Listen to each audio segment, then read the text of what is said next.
And we are live. Yay.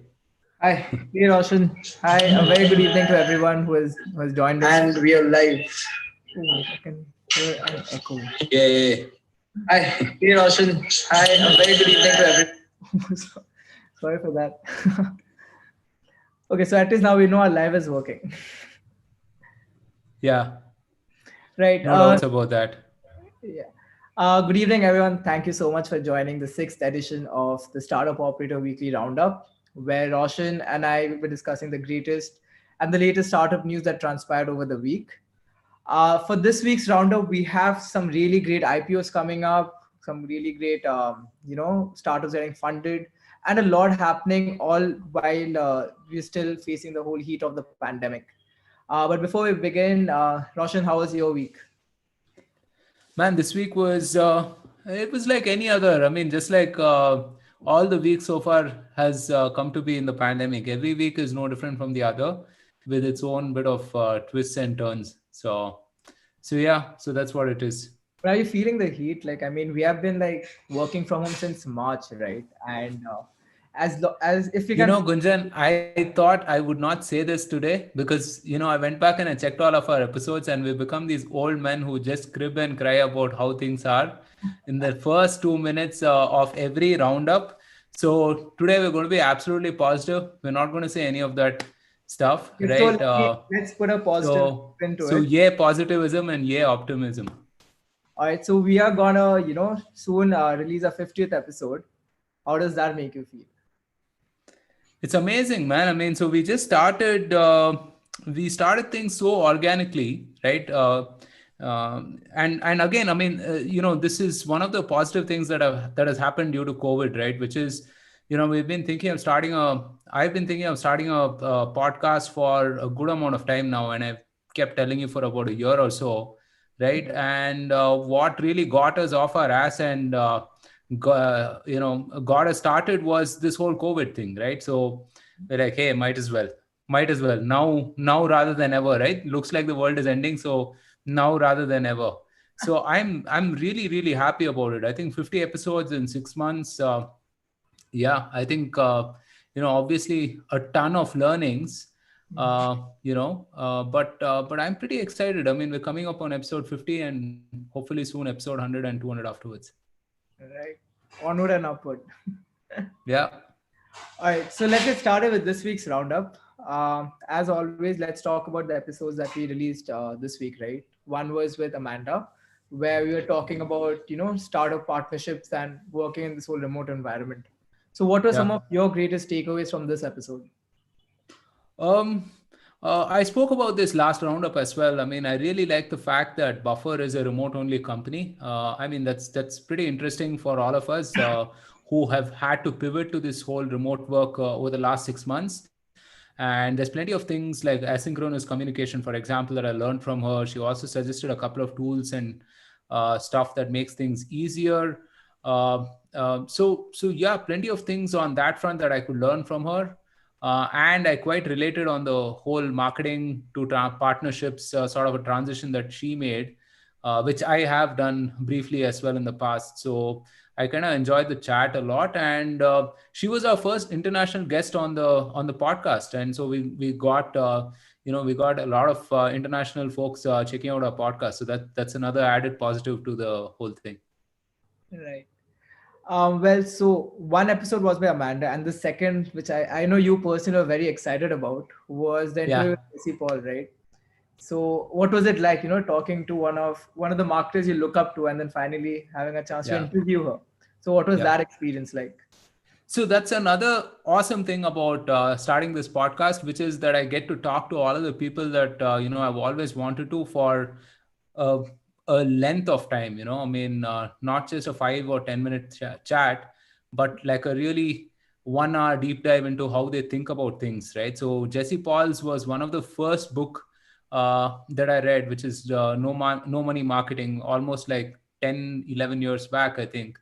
and it was amazing to catch up with her and talk to her about how marketing has changed. And man, she's such a treasure trove of information, and it's amazing how she's managed to stay current as well, because she has seen the whole cycle, right, from services to SaaS.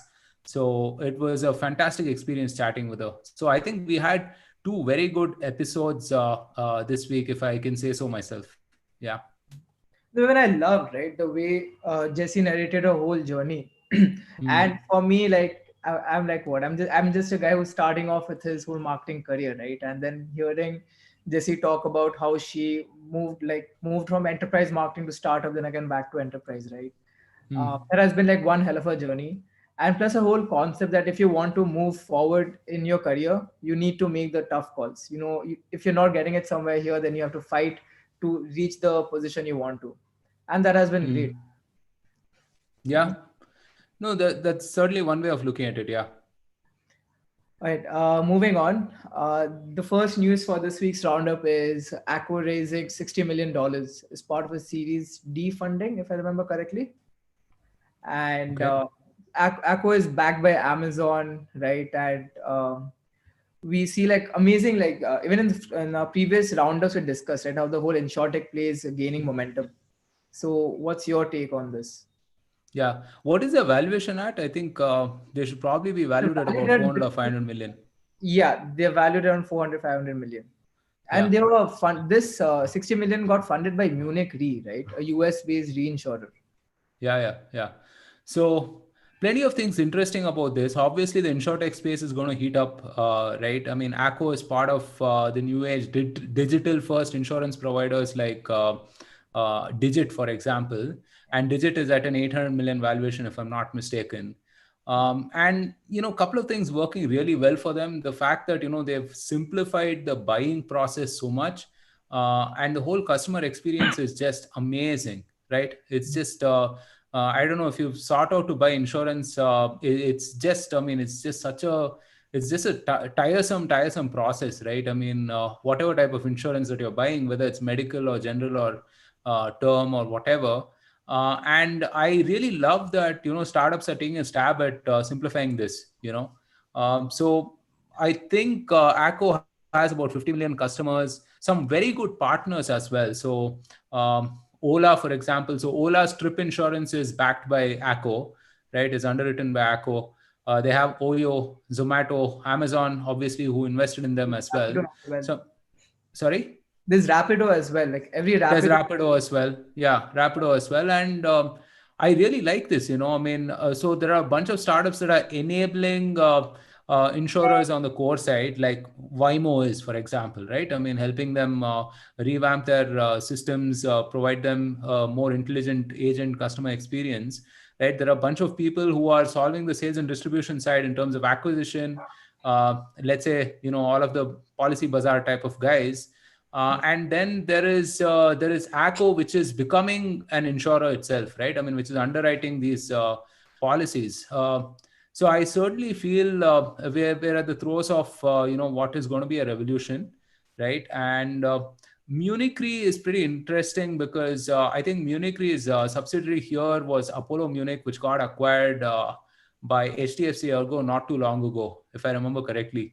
Yeah. And so I think this investment kind of ties in with what they're trying to do in India specifically, right, to invest more in this market as well. So yeah, all around very good things happening in that space as well, and all the best to Acko. Right. Um, Next up, we have the biggest IPO news that came out this week, right? Both Flipkart and Delivery planning for an IPO early 2021, right? Flipkart is currently valued, I guess it's around valued on 25 billion after its Mm-hmm. latest funding of 1.2 billion, right? Mm-hmm. And even Delivery has been a startup that came in the logistics space, was one of the first startups in the logistics space, right? Just came out a couple of years back and planning an Yeah. IPO already by early next year. So what does Yeah. this mean? Like, is the logistics space again booming up? Um, See, logistics and e-commerce is one of those things that's forever going to be relevant. There's no looking back from that, right? There's always going to be things moving from one one point to another, right? And there's always going to be buying and selling of things online. Those are things that are going to happen perennially, right? Um, and it's really interesting for me that we're talking about IPO news almost on a weekly basis now, right? Yeah. So last roundup, I think we discussed Zomato going IPO, and here we are talking about Flipkart, Walmart, and delivery possibly looking at IPO, right? And I think a bunch of other firms are looking at IPO as well. Um, there is, however, I think there's a spanner in the works in terms of this dual listing. I think SEBI has these norms of disallowing startups that want to list in Singapore or in the US. Yeah. Indian startups, that is, right? And usually, I mean, how they get around this is to, like, form a Singaporean entity or form a US entity that lists there, because listing in India is again pretty tough, right? I mean, the You need rules to be are profit making before you can get listed. yeah, precisely. So you need to have an operating profit of 15 crores for 3 years before you can list, which is if you view it from the lens of hyper growth startups as such, it's a very dated thing, right? It's archaic.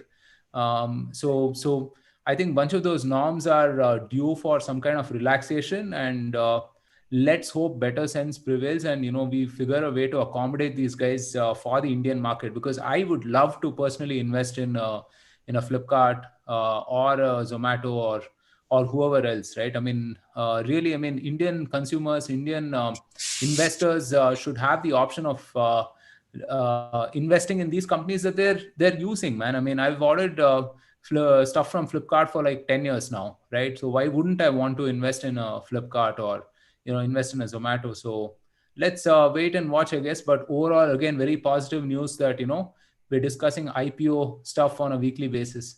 Yeah. No, so Roshan, you spoke about like how SEBI has its own guidelines for listing, right? I mean, again, just a different point of view. I guess it would make sense. I mean, kind of makes sense Flipkart to list up in the US stock markets, considering that its parent company Walmart is situated over there. So, and in case of delivery, right? Delivery is looking for an Indian IPO. So, I mean, do you think that makes sense? I mean, with the choice of where you want to get listed. You list wherever you get a higher valuation. That's it. But the problem is, I mean, in India, you're not even going to be able to list, right? These guys are not even going to be able to list. 15 crores operating profits. I mean, I don't think any of these people will qualify, really, right? And the fact of dual listing means that they will have to do the twice the paperwork, twice the compliance, which Right. is a heck of a hassle. I mean, this whole process takes like months and years. The only people who kind of appreciate this are the iBankers and the the people who do the paperwork, basically, right? Otherwise, I mean, nobody else really, it's not the most optimal process as such, right?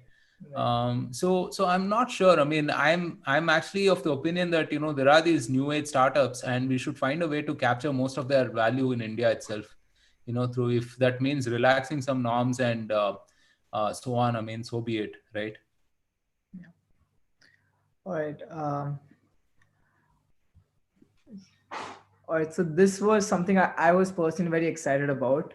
Airmeet recently raised its Series A funding, and that was Hmm. done by Sequoia. And if you know, we were evaluating Airmeet as a digital events platform, Yeah. and I had the chance to speak with the core team, see what the platform was like at the very beginning, and it's so great now that they have raised the Series A. And I'm sure you have also seen Airmeets, right? What was it Yeah. for you? Yeah, so I experienced the Airmeet platform, I think about a couple of months back when I was doing this webinar for Pitch Camp, right? Where we're talking about marketing and stuff like that. And it's pretty interesting. It's a pretty interesting platform, right? They have these nifty networking features and stuff like that, right? One thing that we have observed over the last 6 7 months is that events have completely moved online, right? And you think about it, right? Events were 40 50% of an enterprise marketing budget. Now that budget is going to have to be spent somewhere, you know. Yeah. That's not going to go down to zero. While I don't believe it's going to be 40% moving forward, I mean, it's going to land up somewhere in between, right? And that somewhere in between is plenty of money for the likes of Airmeet to grab, really. So the other thing that we've noticed is that one of the key things for an event is not just the knowledge acquisition as such. I mean, it's also the networking. In Yeah. fact, I mean, I would say, like, primarily people go to events for networking. you know they go there to see what their peers are up to, and to meet and greet people, right? So that's really what. And I'm not even talking about vendors.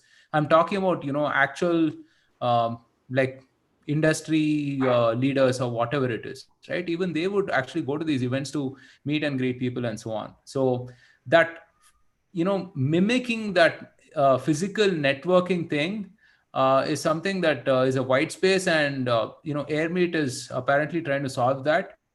And yeah, I mean, that's a pretty good space to be in. I mean, talk about the right time, right team, right product.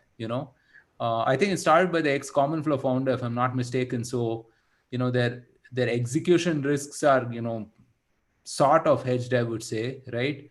But overall, I mean, I think it's a fantastic business to be in at this point of time, considering that everything's going to move online. Yeah, and the entire Airmeet is, it's, similar to Amanda's company. Airmeet is also a team that's comprised Oh completely yeah, correct. remote people, right? Yeah, And yeah, that's fantastic. yeah, and as you mentioned, right, that with for any event, networking is one of the core aspects why a person attends events. Apart from the whole knowledge sharing, I mean, Hmm. today we have platforms like Zoom, right, that are just skyrocketed in its fame, right? But Airmates is one of those companies that actually focus on this peer-to-peer interactions. And Right. in the past 6 months, they have hosted like I guess 10,000 plus events globally. So that's some Hmm. amazing traction also. Yeah, fantastic. Okay, again, this is something which we're very excited about. Forbes recently released the Cloud 100 list, right? That lists the top Yeah, 100 cloud companies. yeah, And there were some like really great names, both from India and as well as from US and Australia and all. yeah. So did you get a chance to go through the list, Roshan? I did. I mean, I just had a quick look at the list. Couple of things stand out for me. One is, if you were to talk about a Cloud 100, right? I mean, you would think of like really, really boring enterprise companies or whatever that nobody really has heard of, that is making like, 300, 400 million, right? I mean, you would probably think of that. I was really, really pleasantly surprised to see the likes of Asana, Monday, MailChimp, and the likes, right? I mean, amazing, really, really amazing to see them on that list. Uh, Cloud as a business is just growing phenomenally. I mean, it's headed towards, I think it already is $1 trillion market. And now with this whole COVID situation, I mean, the adoption is only going to climb, right? So it's sort of an irreversible change, and everyone pretty much will fall in line, right? So that's I view that as a huge net positive, right? The fact that the business, the overall business itself is going to grow, the tide is going to grow, and so everyone, all of them in the tide, swimming in the tide, will sort of float, right? I mean, will go up. The other aspect to this was the number of companies founded by Indians or people of Indian origin, right? So which is a very, very inspirational thing as well, for us here in India, right? Obviously you have the likes of Freshworks, Yeah. founded by Girish Mathrubootham, right? And you have Automation Anywhere. We You have a bunch of have other companies. Sorry, we have Rubrik also in the list. It's in the top Rubrik, 10. Postman as well. So Postman. that's Yeah. fantastic, man. I mean, so I really am very bullish about enterprise. Not just enterprise. I'm really bullish about SaaS in general, and I feel like going forward. I mean, maybe in the next 5 years we'll have 20 or 30 unicorns, maybe more than that. Actually, 50 unicorns from India in the whole SaaS space itself. So, and really, really excited to be in the company of such amazing companies, and really, really look forward to see their growth, and be part of that whole growth space as well. Right. So moving on, Roshan, we have a really fantastic tweet by Sridhar Vembu. Do you want to like take us through it? Yeah, I think It was a what, huge every tweet. round. You couldn't like fit it in, but I'm sure like you would have things to say about it. Yeah, so every roundup, I think we should have a slide or two saying Wembu's wisdom or something of that sort, right? Because the man is he's just like He's Yoda, man. I mean, he's so damn wise about things. And Look, I mean, he's just calling BS on modern management theory, right? And modern management doctrine, essentially. And he talks about a bunch of different things like, metrics, and the fact that, you're asked to specialize uh, and increase shareholder value like mindlessly, right? Right. And there are, I can go into each of these things, but the thing that really hit home for me was metrics, which I've been crying hoarse about for a while now, which is that whatever function you look at, I think if you look at the metrics as such, a lot of functions just have BS metrics, right? Vanity. uh, yeah, vanity metrics that don't really mean anything if you really look at it, and that doesn't correlate with company health, right? To me, a metric should be so intuitive that your grandmother can get it, you know so the more you kind of confound these metrics, the more BS it becomes. I mean, so specifically, I can think of NPS, the way it's measured and the way it's, like, flaunted. I personally feel talking to 100 or 1,000 of your users is better use of your time than figuring out how to measure your NPS and game it and increase it in any meaningful way. Obviously, you could do a mix of both. I mean, I'm not saying, like, you throw out the baby with the bathwater, but seriously, I mean, what I would say is really take a look at some of the metrics and figure if it's a function of company health, really, because otherwise, I mean, it's just bullshit, man. Nobody really gives a damn about you know uh, about how high your NPS is, as long as it really translates into user delight and really translates into dollars at the end of the day. If you find a divergence, then something is obviously wrong. And in most cases, I find like there's a huge divergence, right? When I look around. So yeah. So that's something I would say. Right.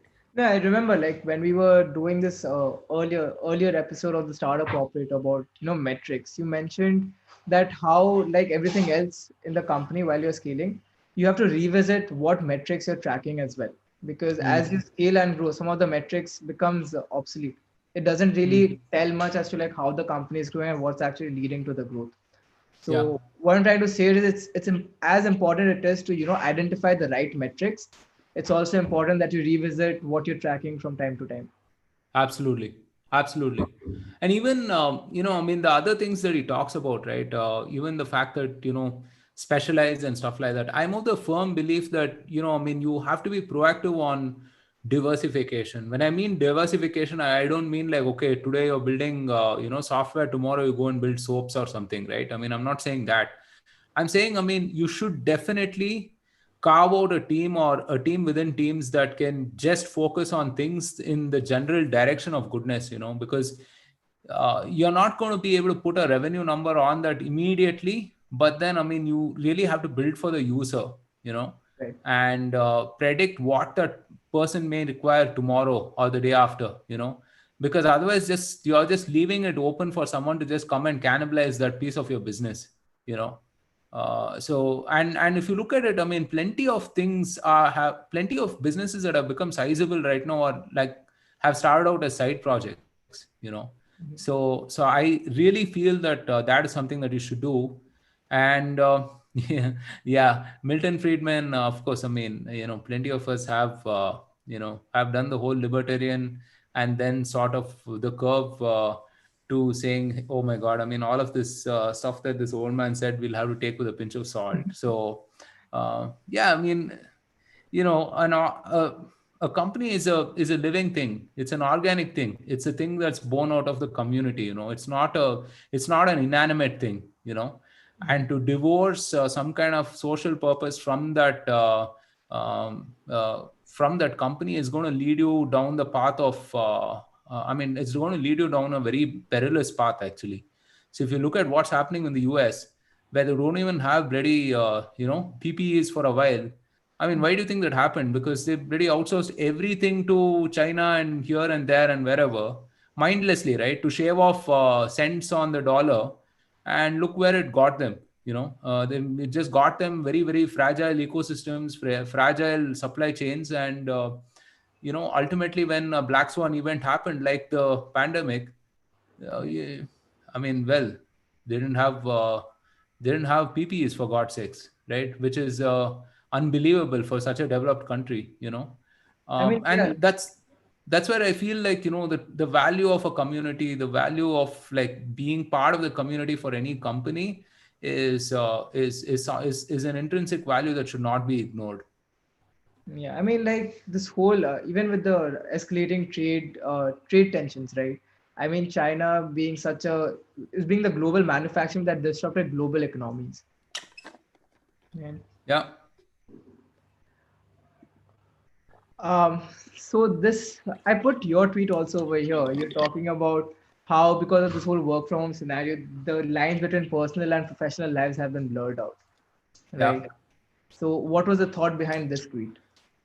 Uh, well, I mean, it is what it is, you know. I mean, for the first time in human history, we're using the same device to work and we're using the same device to entertain ourselves, right? So I can watch Netflix on my laptop. I can, you know, churn out a document or write a piece of code on my laptop, you know. And I don't really have to go and stand by a factory line or go to a plant or whatever. I can sit, in my bedroom and do my work, right? Now, I'm not sure how many of us have really evolved to, you know, do this context switching so seamlessly, you know. And that's something that I realized early on during the lockdown itself, when I started going crazy with the fact that, you know, I was not able to switch on and switch off, right? So I think and that's one thing that I really strove really hard to, you know, separate, which is my work area and my sleep and entertainment area, you know. I think it's necessary to form that meaningful separation for you to, for your brain to like tune in and tune out, you know. So that's really where I'm coming from, you know. And uh, I think the holy grail in this world, which is as noisy as it is and as connected as it is focus. And to be able to focus, you have to separate things out, not really try to balance and straddle too many different things at once. Right. No, that's actually very true, right? Even personally for me, I had a tough time, adjusting to this whole work from home setting. Mhm. And the thing that worked out really well for me, right, even during the days that I just go out for walks in the lawn downstairs, Yeah. right? And that really helps. Like even in office, we used to like just maybe after lunch or just step outside the office for some fresh air. Yeah, That's it does. really helpful. Definitely helps. All right, so with this we come to towards the end of this week's roundup. I know we have a Yep. really exciting episode coming out this week, hopefully soon.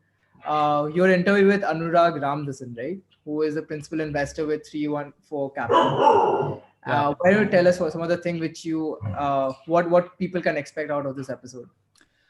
Yeah, so I just wound up this episode, and it was a fascinating chat with Anurag. So Anurag was an engineer, and he made this transition to being an investor. And so 314 raised $100 million fund to invest in early stage startups. They've invested in neo-banking startups like Open, Jupiter. They've invested in companies like Yulu, which is a mobility company. You see those Yulu bikes, right? And Licious, Pocket Aces, uh, Darwin Box, which is a SaaS company, right? So I mean, they're really active, and they have a very good investment thesis as well, which is the growth story for India, right? They plan to leverage that growth story, and you know, they don't really have a sector focus, or rather, I mean, they're pretty agnostic. They're focused on 5 or 6 sectors as such. But I really liked our conversation because he's got an engineer's mindset, and a lot of the things that he spoke made a lot of sense. You know, being an engineer myself, I can quite relate to some of the stuff that he said. And I'm really looking forward to publishing this episode and seeing what people have to say. Awesome, that's great. Even personally, when I'm looking forward to this episode. All right, so Roshan, with that we come to the end of this week's roundup. Uh, Yeah, any parting thoughts from your side? that was tight, man. I mean, we're getting good at it. So we're getting good at winding up stuff in like 30 minutes, huh?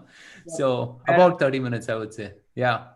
So, All right, guys, thank you so much for joining us, and look forward to catching up with you guys next week as well. And do check out our episodes that we put out on Tuesdays and Thursdays. Uh, Plenty of interesting content coming up. Let us know if you like something, don't like something.